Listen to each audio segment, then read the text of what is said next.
Pixels migrated from Polygon back in October, and since then they've gone from around 5,000 DAU to 840,000 DAU. So this game is going absolutely parabolic. We believe it's actually reviving the Web3 gaming bull market. They're shipping every single day, and we're really proud of them. And yeah, we're proud to have them on the Ronin chain. Is gaming the fastest growing sector in crypto? This next guest says it is. The Ronin blockchain rose to popularity with its flagship game, Axie Infinity, and since then, it's had its ups and downs. More than a year after the Ronin network hack, which saw the chain exploited for a record-shattering $625 million, Ronin is experiencing more ups than downs and has expanded to new blockchain-based video games. The chain's user base ballooned to over 700% earlier this year on the back of a lo-fi farming game. Now, will this type of transaction volume continue? Jeff Zirlin, co-founder and chief growth officer at Mavis, the developers of Ronin, joins us now. Jeffrey Jiho Zirlin, welcome to First Mover.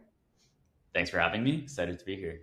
Of course. Well, we invited you here because Ronin's user base is going crazy at the beginning of this year. I believe was up over 700% last month. Talk to me about what's going on. What's driving all that excitement to the chain?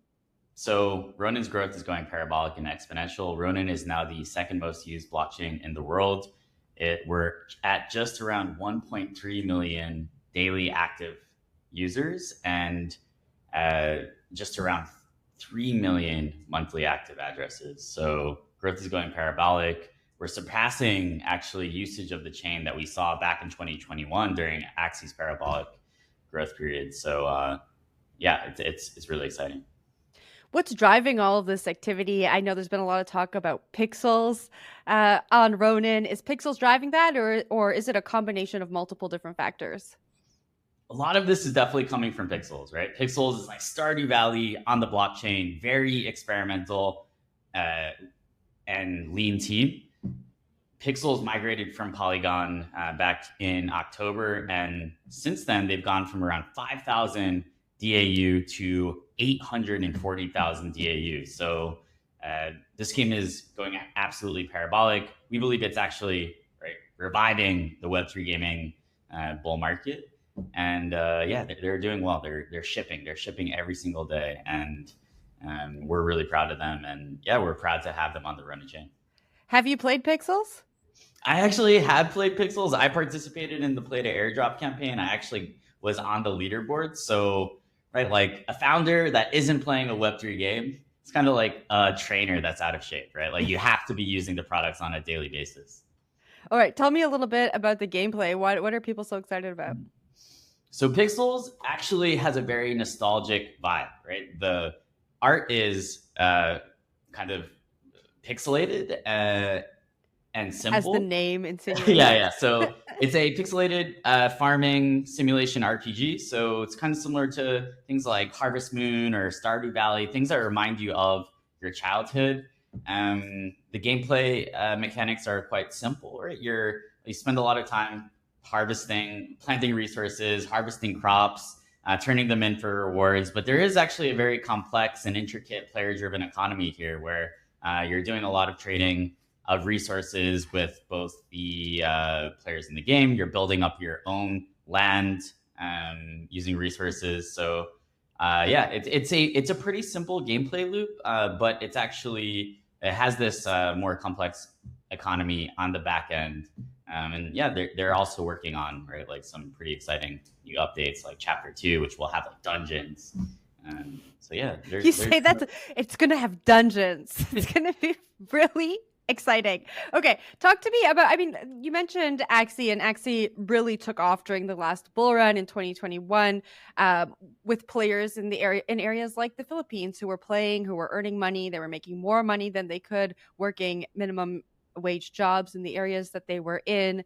That kind of I guess you could say like fizzled out a little bit during the bear, and now we have again another bull market. We have Pixels. exciting Web3 gamers again. Are the gamers based in the same areas that the Axie gamers were, or is this a different region? Is it a different gameplay, different business model? Like, what are the similarities and differences here?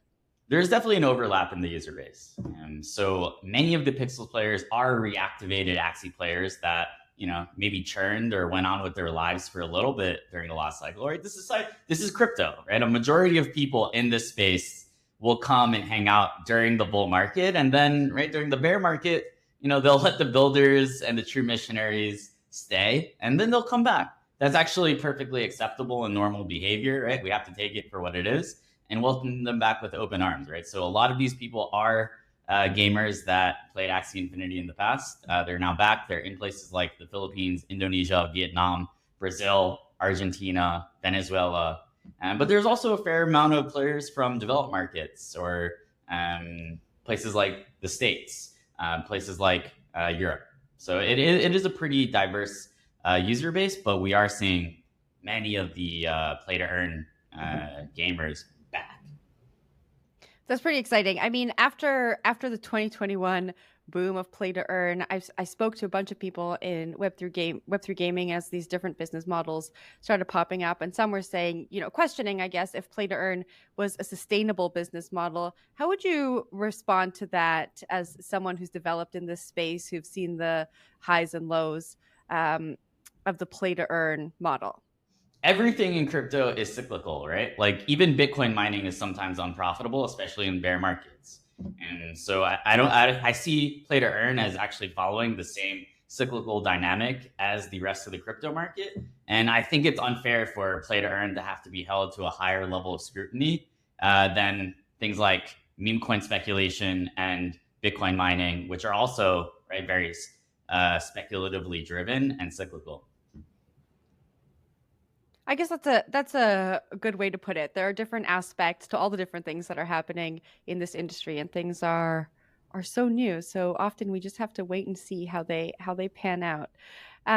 Talk to me a little bit about the future for Sky Mavis and Ronin. We're sitting in Q2 now. What are you looking forward to the rest of the year?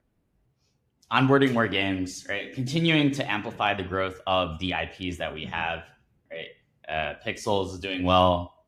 Axie still has 180,000 monthly active users. Kydro is an amazing IP that we just onboarded onto the Ronin chain. They just had a paid mint that sold out, and they were able to raise $2 million. We have games like Wild Forest, which is like a mobile RTS that has a play to airdrop campaign going on. We have Apeiron, which is at around 70,000 DAU right now. That's like a MOBA TCG type of game, right? So these are all things that you can look up if you're interested. But there are tons of games on the Ronin network that are shipping, so continuing to support them, while also the games that want to come onto Ronin after the exponential growth of Pixels, right? The bar is kind of raised up quite a bit, right? And the quality of the inbound that we're getting is really high. So processing these, making sure that they're introduced to the community in the right way. Now, I have to ask you this. I know that you were hacked recently, and I'm always interested to talk to people who are leaders in this space, who know so much more than people who are newbies and who are just getting in, and then they still manage to get hacked. And the reason why I'm interested to talk to folks like you is because I think that you have a valuable lesson to share with people who are just new to the space and learning how to operate with the different products. So 2 of your addresses were compromised. What happened? Yeah, that was obviously a really tough time for me. But yeah, I would say that in crypto you have ups and downs. You get pretty good, I think, over the years at dealing with that kind of stuff. So I think you just have to bounce back. And yeah, basically, I think like for security reasons, I don't really want to comment on the nature of what happened. But I'm fine. I'm recovered, and yeah, it's obviously like a reminder that we have to be super vigilant in this space. Well, it's good to hear that you are recovered and moving on from that. Let's get back to gaming then. What do you think it's going to take for Web3 gaming to really take off. It's still, I don't want to call it a niche because there are big numbers of people who are playing in certain areas of the world, like you just told me, and there are developers developing really cool games. It takes a long time to bring a game to market. But what do you think it's going to take to make this really pop off in the mainstream? Well, we are mainstream in certain parts of the world, right? How do we just mirror that and bring that to even more markets, right? So I think it will involve a lot of experimentation, building things that are totally novel. Um, you know, innovation typically comes from combining two things that are relatively new from different industries or different parts of the space and combining them, right? Axie, what was Axie? Axie was the combination of Uniswap, right? Pokemon, Tamagotchi, and Bitcoin mining, right? That's kind of how you think about it, right? So what are the new novel combinations of things that will create something that can appeal to a broader audience, right? I think it will just take a lot of experimentation, to be honest, right? Like the space has grown much faster than we anticipated 6 years ago when we set forth on this mission. So I think a lot of people are maybe impatient, right? But for us, it feels like just yesterday when we were, just 200 people hanging out in a Discord and nobody cared.